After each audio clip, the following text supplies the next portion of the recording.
आज हम करेंगे पाठ विभिन्न माध्यमों के लिए लेखन। इस पाठ को हम बहुत इंटरेस्टिंग वे में बहुत मजेदार तरीके से एनिमेशन के साथ बहुत इजी मेथड से समझने वाले हैं। और सिर्फ इतना ही नहीं, इसी चैप्टर के एक्सरसाइज क्वेश्चन, इसी चैप्टर के इंपॉर्टेंट क्वेश्चन और इसी चैप्टर के एमसीक्यू टाइप क्वेश्चन भी हम इसी वीडियो में बात करेंगे। तो आज हमारे साथ अंत तक बने रहिएगा। तो आइए शुरू करते हैं। नमस्ते, मेरा नाम आशीष है।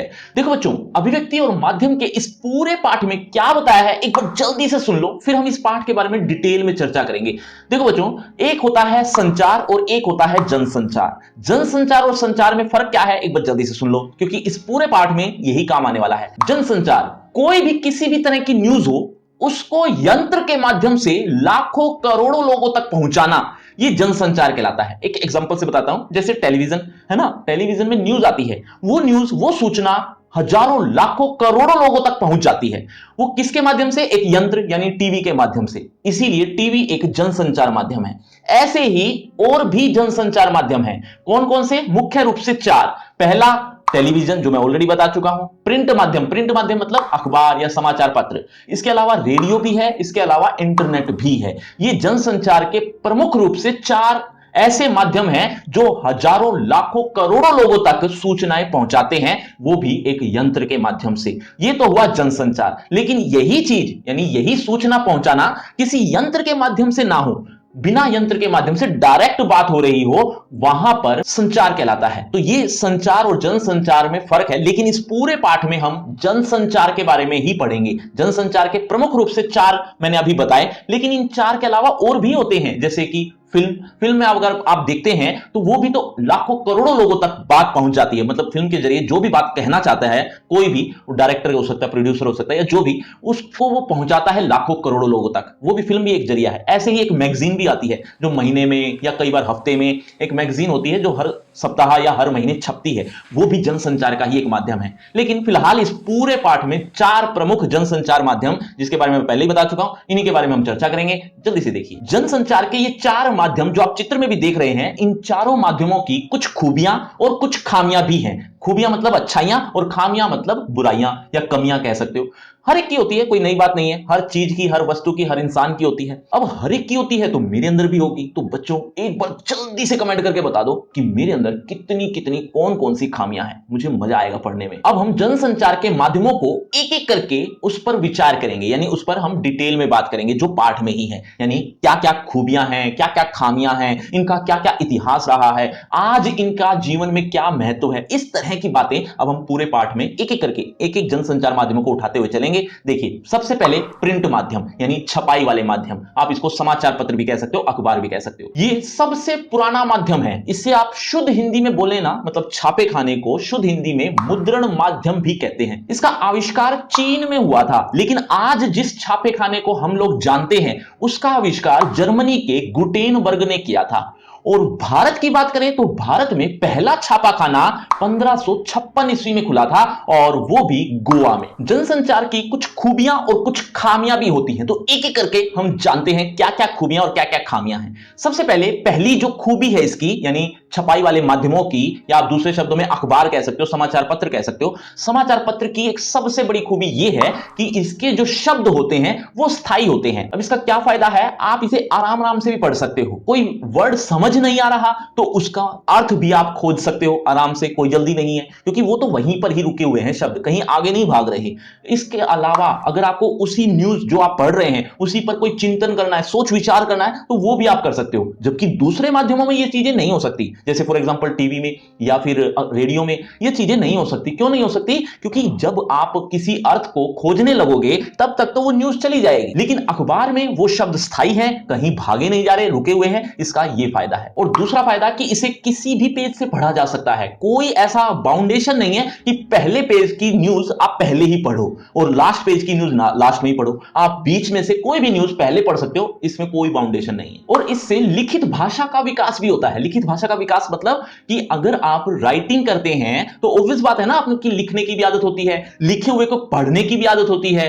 अब लिखते हुए और बोलते हुए दोनों में फर्क होता है। टेलीविजन में जो बोल दिया जाता है वो व्याकरण की दृष्टि से शुद्ध हो ऐसा जरूरी नहीं है। मतलब व्याकरण की दृष्टि से कैसे? फॉर एग्जाम्पल, अब मैं ये जैसे यही बोल रहा था कि फॉर एग्जाम्पल या व्याकरण की दृष्टि से कैसे, क्या आप लिखते हुए कैसे पर कभी भी कोई वाक्य खत्म करेंगे? नहीं करेंगे ना। व्याकरण की दृष्टि से अशुद्ध है कैसे को लास्ट में रखना, लास्ट में तो क्रिया आएगी। तो ऐसे ही व्याकरण की दृष्टि से एक अनुशासन चाहिए होता है लिखित में, लेखन में, जो कि समाचार पत्र में होता है। जबकि टीवी में, जबकि रेडियो में मौखिक रूप से भाषा को बोला जाता है, तो उस समय व्याकरण की दृष्टि से बोला हुआ शब्द या बोले हुए वाक्य शुद्ध हो ये कोई जरूरी नहीं है। तो इससे यानी समाचार पत्र से या प्रिंट माध्यम से लिखित भाषा का भी विस्तार होता है। अब बात करते हैं इसकी कुछ खामियां भी हैं, कुछ कमियां भी हैं। वो क्या क्या है? पहला कि ये माध्यम अनपढ़ों के लिए नहीं है, जो पढ़ा लिखा नहीं है उसके लिए ये माध्यम न के बराबर है। वो टीवी तो देख सकता है, सुन सकता है, रेडियो भी ऐसा ही कर सकता है, लेकिन अखबार उसके लिए न के बराबर है, क्योंकि उसको पढ़ना लिखना आता नहीं, तो वो न्यूज वहां से ले नहीं सकता। और दूसरा कि इसमें जो न्यूज आती है वो तुरंत नहीं आती, अर्थात तुरंत नहीं छपती, 24 घंटे के बाद वो न्यूज देखने को मिलती है। मतलब अखबार जब हमारे पास आता है तब तक 24 घंटे बीत चुके होते हैं। तो उस बीच जितनी भी घटनाएं होती हैं वो इस अखबार में छपी हुई हमारे लिए पुरानी हो जाती है, क्योंकि हम तो पहले ही वो खबरें टीवी पर, रेडियो पर या इंटरनेट पर देख चुके होते हैं। तो ये इसका एक नुकसान भी है। बच्चों, जनसंचार के मैंने कितने माध्यम बताए हैं प्रमुख रूप से, वो एक बार जल्दी से कमेंट करके बताओ। देखना चाहता हूं कितने बच्चे ध्यान से सुन रहे हैं। देखो बच्चों, अब हम बात करते हैं इसी माध्यम की कुछ अन्य बातों के बारे में। देखो, एक पत्रकार जो न्यूज लेकर आता है, जिसे आप रिपोर्टर के नाम से भी जानते हैं, तो वो रिपोर्टर अपनी न्यूज लेकर आता है, उसके लिए एक निश्चित टाइम होता है। ऐसा नहीं कि कोई भी न्यूज कभी भी ले आए, ऐसा नहीं होता। उसके लिए एक डेडलाइन होती है। डेडलाइन क्या होती है कि मान लो एक टाइम रख दिया रात के 10 बजे, रात के 10 बजे पूरे दिन भर जो भी घटनाएं उस रिपोर्टर के पास हैं वो 10 बजे तक ला सकता है। अगर वो ज्यादा लेट करता है, यानी 11 बजा दी, 12 बज गई रात के, तो उस टाइम वो न्यूज उसकी स्वीकार नहीं होगी। क्यों नहीं होगी? उसका एक नुकसान हो जाता है। क्या कि अगर 10 बजे वो नहीं छापना शुरू करें अखबार को, तो सुबह 4 बजे लोगों तक पहुंचेगा कैसे? क्योंकि अभी छपाई भी करनी है, फिर ट्रांसपोर्टेशन, कितनी कितनी दूर दूर तक भेजना होता है, शहरों में, गांव में, पता नहीं कहां कहां न्यूज़पेपर जाता है। तो उसके लिए पूरी रात टाइम लगता है, यानी एक डेडलाइन रख दी जाती है कि इस टाइम तक तो तू न्यूज ले आए, तब तक तो वो न्यूज स्वीकार होगी, अदरवाइज वो अस्वीकार्य होगी। इसे ही डेडलाइन कहते हैं, जो कि एक इंपॉर्टेंट क्वेश्चन बनता है इसमें से। अब बात करते हैं रेडियो की। रेडियो एक श्रव्य माध्यम है, श्रव्य मतलब सुनने का माध्यम है। इसमें जो भी न्यूज होती है वो सिर्फ सुनाई जाती है, दिखाई नहीं जाती। इसका एक और खास बात ये कि आप इसमें सुनने वाली जो न्यूज है उसको छोड़कर कहीं आ जा नहीं सकते, क्योंकि अगर आप इधर से उधर हुए वो न्यूज आगे चली जाएगी। वो अखबार की तरह नहीं है कि कभी भी आए और पढ़ना शुरू कर दिया। बच्चों, भारत में पहला छापाखाना कहां खुला था? एक बार जल्दी से कमेंट करके बताओ। बच्चों, अब बात करते हैं रेडियो पर जो समाचार लिखे जाते हैं उसकी संरचना के बारे में, कि वो कैसे लिखे जाते हैं, उसके बारे में थोड़ी बात कर लेते हैं। रेडियो समाचारों को लिखा कैसे जाता है? दरअसल रेडियो के लिए समाचार को लिखते हुए उल्टा पिरामिड शैली का प्रयोग किया जाता है।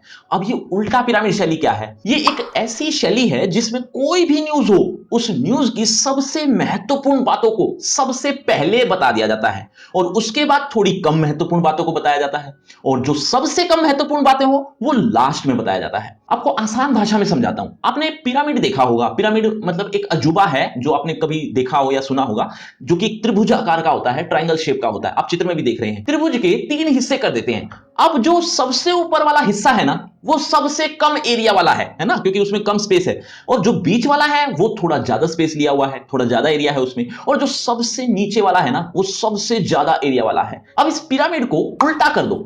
अब जो सबसे ज्यादा एरिया वाला यानी सबसे महत्वपूर्ण हिस्सा होगा ना, वो सबसे ऊपर आ गया है, और जो कम महत्वपूर्ण है उसके हिसाब से वो नीचे चले गए। इसको ही कहते हैं उल्टा पिरामिड शैली। इन हिस्सों के नाम भी हैं। पहला इंट्रो, जिसको आप लीड, मुखड़ा इस नाम से भी बुला सकते हो, एक ही बात है। दूसरा जो है वो जो हिस्सा, दूसरा बीच का हिस्सा, उसको कहते हैं बॉडी। और जो सबसे नीचे वाला, जिसमें सबसे कम महत्वपूर्ण बातें होंगी, वो होते हैं समापन। इसी शैली में ही न्यूज लिखी जाती है। आपको एक समाचार का उदाहरण दिखाता हूं। देखो, उत्तर प्रदेश के उन्नाव जिले में एक बस दुर्घटना हो गई। मृतकों में 5 महिलाएं और 3 बच्चे सम्मिलित हैं। ये एक समाचार का इंट्रो है, सिर्फ इंट्रो है ये। मतलब 2-3 लाइन में लगभग सारी महत्वपूर्ण बातें बता दी। क्या हुआ, कहां हुआ, किसके साथ हुआ, इस तरह की सारी बातें लगभग आ गई। बाकी जो कम महत्वपूर्ण रह गई बातें, जैसे कि कैसे हुआ या और भी ज्यादा डिटेल में बातें वो आएंगी बॉडी और समापन में। तो लगभग सभी जनसंचार माध्यमों में इसी उल्टा पिरामिड शैली का प्रयोग किया जाता है जब भी कोई समाचार लिखा जाता है। आपने देखा होगा अखबारों में, रेडियो में पहले पहले 2-3 लाइन में सब कुछ लगभग बता दिया जाता है, क्या हुआ कैसे हुआ, ये उसके बाद डिटेल में बात चर्चा, या यूं कह सकते हो कि बाद में डिटेल में चर्चा की जाती है। बच्चों कोई भी बात समझ में नहीं आ रही तो कमेंट करके पूछ भी सकते हो। अब बात करते हैं रेडियो समाचार को जब लिखा जाता है उसके लिए कुछ बुनियादी बातें यानी कुछ बेसिक्स ध्यान में रखने होते हैं। जैसे फॉर एग्जांपल अंकों को लिखते हुए बड़ी सावधानी बरतनी चाहिए क्योंकि एक भी अंक इधर उधर हुआ तो गड़बड़ हो सकती है। दूसरा भाषा बिल्कुल साधारण सी होनी चाहिए, सिंपल सी होनी चाहिए क्योंकि इसको सुनने वाले अनपढ़ भी होते हैं। अब टेलीविजन एक ऐसा माध्यम है जिस पर कोई भी न्यूज आप सुनते हैं या देखते हैं तो एक अलग ही अनुभव आता है। टेलीविजन पर जो भी न्यूज आती है हमारे तक पहुंचती है वो 7 चरणों से होकर गुजरती है, यानी 7 चरणों में हमारे तक पहुंचती है। पहला, ब्रेकिंग न्यूज। कोई भी घटना जो अभी अभी हुई है, रिसेंटली ही हुई है, उसको ब्रेकिंग न्यूज के माध्यम से दिखाते हैं। उनके पास कोई खास जानकारी उस टाइम हुई नहीं क्योंकि वो जो घटना है ना वो अभी अभी हुई है तो खास जानकारी उनके पास भी नहीं है, बस उन्हें यह पता लगा है कि यह घटना हुई है तो ब्रेकिंग न्यूज के माध्यम से या ब्रेकिंग न्यूज कहकर ऐसे ही 1-2 लाइन जो उन्होंने रट रखी होती है वही 2-4 लाइन बार बार रिपीट करते रहते हैं। कोई खास जानकारी उनके पास भी नहीं होती तो वो कुछ और बताते भी नहीं है। फिर आता है दूसरा चरण। दूसरे चरण को नाम दिया है ड्राई एंकर। ड्राई एंकर नाम से ही पता चल रहा है एक ऐसा एंकर जो ड्राई है, सूखा है, मतलब उसके पास कुछ खास जानकारी है नहीं, हां थोड़ी बहुत जानकारी है। तो अब वो थोड़ी बहुत जो जानकारी है उसको वो दर्शकों तक पहुंचाता है। तीसरा स्टेप यानी तीसरा चरण कह सकते हो, फोन इन। आपने देखा होगा ना कोई भी न्यूज चैनल पे कि एक संवाददाता या यूं कह लो कोई रिपोर्टर घटना स्थल पर मौजूद होता है, उसे ही वो फोन मिला देते हैं। जब वो फोन मिला देते हैं तो वहां से वो कलेक्ट करते हैं, हमें ये सारी चीजें सुन रही होती हैं क्या कि वो फोन के माध्यम से उस पत्रकार से बात कर रहा है कि ये घटना कब हुई, कैसे हुई, कितने लोगों का मतलब ये हादसा कितने लोगों पर हुआ, वगैरह वगैरह वगैरह, इस तरह की बातें वो पूछता रहता है। वो एक तरह की खबर की जानकारी ही ले रहा होता है जो हम तक डायरेक्ट पहुंच रही होती है। अगला एंकर विजुअल। एंकर विजुअल से भी पता चल रहा है विजुअल जहां पर मिल जाते हैं, मतलब घटना से संबंधित जब विजुअल या वीडियोस या फुटेज मिल जाती हैं तो वो फुटेज के माध्यम से या वो वीडियो के माध्यम से हमें वो न्यूज देखने को मिलती है कि वो घटना क्या थी और कैसे हुई, वगैरह वगैरह। जितनी भी फुटेज वो ले सकते हैं या जितनी भी वीडियो वो कलेक्ट कर सकते हैं उनके माध्यम से वो दिखाते हैं। अगला एंकर बाइट। आपने देखा होगा ना कि जहां पर यह घटना हुई उस घटना पर कोई ना कोई रिपोर्टर होता है और वो आसपास के लोगों से पूछ रहा होता है कि यह घटना कब हुई, कैसे हुई, वगैरह वगैरह, कई क्वेश्चंस पूछता है। वो दरअसल कुछ जानकारी कलेक्ट तो कर ही रहा है, वो ये भी दिखा रहा है कि यह घटना सच में हुई है। ये आपके जो आप जिसके आवाज सुन रहे हैं वो आसपास के ही स्थायी लोग हैं, वहां पर आसपास रहने वाले लोग हैं जो ऐसी घटना बता रहे हैं, तो सच में ही यह घटना हुई है।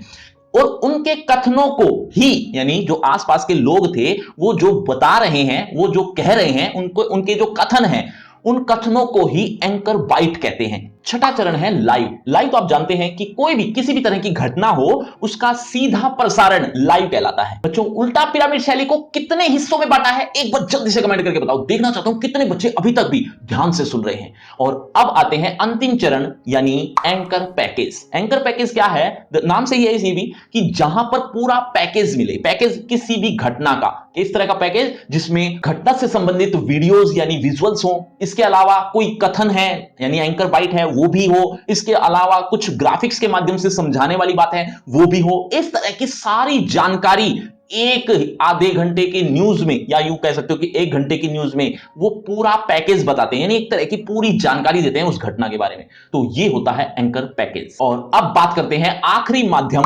इंटरनेट के बारे में, जो आप सबका फेवरेट होगा। इंटरनेट एक ऐसा माध्यम है जो आजकल बहुत ज्यादा प्रचलित है। इसका सबसे बड़ा फायदा यह है कि कोई भी घटना कहीं पर भी घटी हो, सिर्फ एक क्लिक में सारी जानकारी मिल जाती है। विश्व में इंटरनेट 1982 में आया था। 1982 में जब ये आया, हालांकि बहुत ज्यादा प्रचलित नहीं था, लेकिन बहुत सी कंपनियां इस पर काम करना चाहती थी, बहुत से समाचार पत्र भी इसके साथ जुड़े, लेकिन बहुत ज्यादा प्रचलन में न होने के कारण ये इतना प्रफुल्ल नहीं हुआ, यानी फला फूला नहीं। और अगर मैं भारत की बात करूं तो भारत में 1993 में इंटरनेट आया था। हिंदी लैंग्वेज जो भारत की प्रमुख भाषा है, इंटरनेट पर नाकाम है, मतलब इंटरनेट पर हिंदी में काम नहीं किया जा सकता। कोई भी वेबसाइट अगर आप सर्च करोगे तो हिंदी में सर्च नहीं कर पाओगे। ये उस टाइम की बात कर रहा हूं। धीरे धीरे जब हिंदी की डिमांड बढ़ी इंटरनेट पर तो धीरे धीरे काम होना शुरू हुआ। काम होना जब शुरू हुआ, धीरे धीरे पोर्टल बनने शुरू हुए, पोर्टल और भी बन रहे हैं, तो कहीं ना कहीं इंटरनेट काफी प्रचलन में है और उम्मीद है काफी अच्छा करने वाला है। बच्चों, आपको लग रहा हो कि ये पार्ट खत्म हो गया है? जी नहीं, अभी तो आपको इसी चैप्टर के important question, exercise question, MCQ type question भी पढ़ने हैं। और आपको लग रहा होगा ना कि सर अगर इस पार्ट की लाइन बाय लाइन एक्सप्लेनेशन मिल जाए तो मजा आ जाए। तो बच्चों, ये सारी चीजें आपको एक ही लिंक पर मिलेगी। लिंक का नाम रखा है free crash course for 12th class. इस नाम से एक लिंक दिया है डिस्क्रिप्शन बॉक्स में सबसे ऊपर। कुछ इस तरह से जैसा आप देख रहे हैं, ये सारी चीजें आपको देखने को मिल जाएंगी। और सिर्फ इतना ही नहीं, साथ ही साथ आपको अदर चैप्टर्स के लिंक भी आपको इसी लिंक पर मिल जाएंगे। लेकिन उससे पहले होगा आपका इसी चैप्टर से रिलेटेड एक छोटा सा टेस्ट। देखना चाहता हूं इस चैप्टर को आपने कितने अच्छे से समझा। तो अगर आप इस चैप्टर को समझ चुके हो, जान चुके हो, तो देखें जरा किसने कितना पढ़ा। पहला प्रश्न आपकी स्क्रीन पर ये रहा, श्रव्य जनसंचार माध्यम कौन सा है? बच्चों, हर प्रश्न के बाद आपको 5 सेकंड मिलेंगे आंसर देने के लिए। आप अपना आंसर कमेंट करते रहना, एंड में देखना चाहता हूं किसके कितने आंसर ठीक हुए। आपके ऑप्शन आपकी स्क्रीन पर ये रहे, ए समाचार पत्र, बी रेडियो, सी इंटरनेट, डी टेलीविजन। आपके 5 सेकंड, 5 4 3 2 1 0। सही उत्तर है ऑप्शन बी, रेडियो। चलिए बच्चों, अगले प्रश्न की तरफ। अगला प्रश्न, भारत में पहला छापाखाना कब लगा? आपके ऑप्शन, ए सन 1956 में, बी सन 1946 में, ऑप्शन सी सन 1656 में, ऑप्शन डी सन 1576 में। 5 4 3 2 1 0। सही उत्तर है ऑप्शन ए, सन 1556 में। चलिए बच्चों, अगले प्रश्न की तरफ। अगला प्रश्न, इनमें से कौन सा उल्टा पिरामिड शैली का अंग नहीं है? आपके ऑप्शन, ए मध्य भाग, बी बॉडी, सी इंट्रो, डी समापन। 5 4 3 2 1 0। सही उत्तर है ऑप्शन ए, मध्य भाग। चलिए बच्चों, अगले प्रश्न की तरफ। समाचार पत्र प्रकाशित या प्रसारित करने के लिए आखिरी समय सीमा को क्या कहा जाता है? आपके option, A blue line, option B black line, option C red line, option D dead line. 5 4 3 2 1 0। सही उत्तर है ऑप्शन डी, डेड लाइन। तो बच्चों, ये है आपका रिपोर्ट कार्ड, ध्यान से देख लीजिए, पढ़ लीजिए। और हां, आपके टोटल मार्क्स कितने हैं ये कमेंट करना मत भूलना। और आपकी क्लास से रिलेटेड एक फ्री क्रैश कोर्स आ गया जो कि बिल्कुल फ्री है। लिंक आपको डिस्क्रिप्शन बॉक्स में सबसे ऊपर मिल जाएगा। इसी लिंक में आपको एक ही पेज पर A to Z सिलेबस देखने को मिलेगा, तो जरूर देखना। और अगर आपको मुझसे बातचीत करनी है तो सभी सोशल मीडिया के लिंक डिस्क्रिप्शन बॉक्स में है। आ जाइए, बातचीत करते हैं। शुक्रिया, धन्यवाद।